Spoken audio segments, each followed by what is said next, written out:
I mean, it's hard to complain. We had more chances, and I think maybe for last 10 minutes of the first half, first 5 minutes of the second half, we were a little too casual. We let them back into it. I think later in the season we could have closed that game out in the first half, and then middle of the second half we could have blown it open again. So, we ended up the two we finished were the most awkward of the chances. The best chances we had, we missed. What I was happy with, we showed a bit of balls, and that wasn't there last year, so I was happy to see that. Tell us more about George Campbell being the man of the match, about his performance tonight. Yeah, I was proud of him. He's a kid, and when I was his age, I certainly wasn't playing in a situation like this. I think he'll admit that the last 10 minutes of the first half, it was getting away from him a little bit.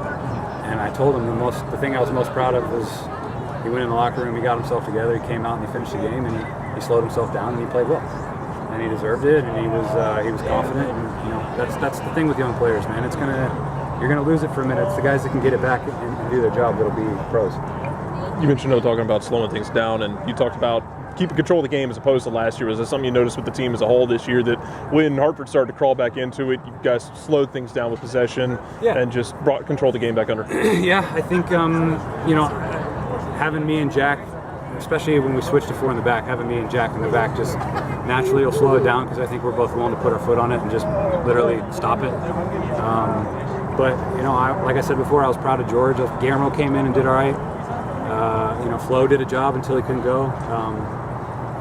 And let's be honest, this is probably one of the better 11s we're going to have available. So I'm happy that when that was available, we got the job done. So hopefully the young guys that were involved tonight saw that and learned from it, and those guys can step in when they're called upon. You guys were huddled up for quite a while before the second half kicked off. It looked like Jack was saying some words. You may have been saying some things as well. What was the message there before the second half started?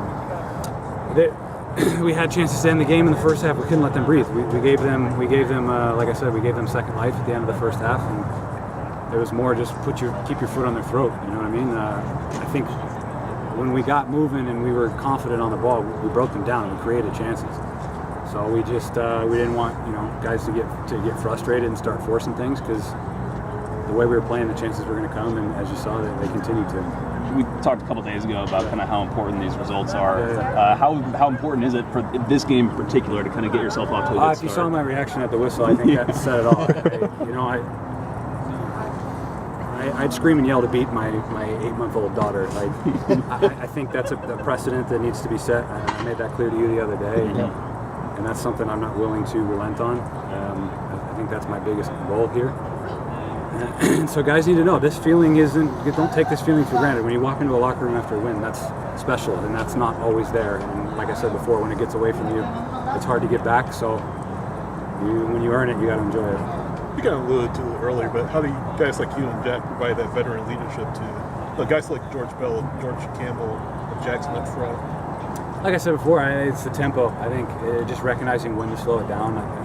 I always say, I've said this over and over, the young guys, you see them get sped up. So you see the hamster wheel start to spin in the head.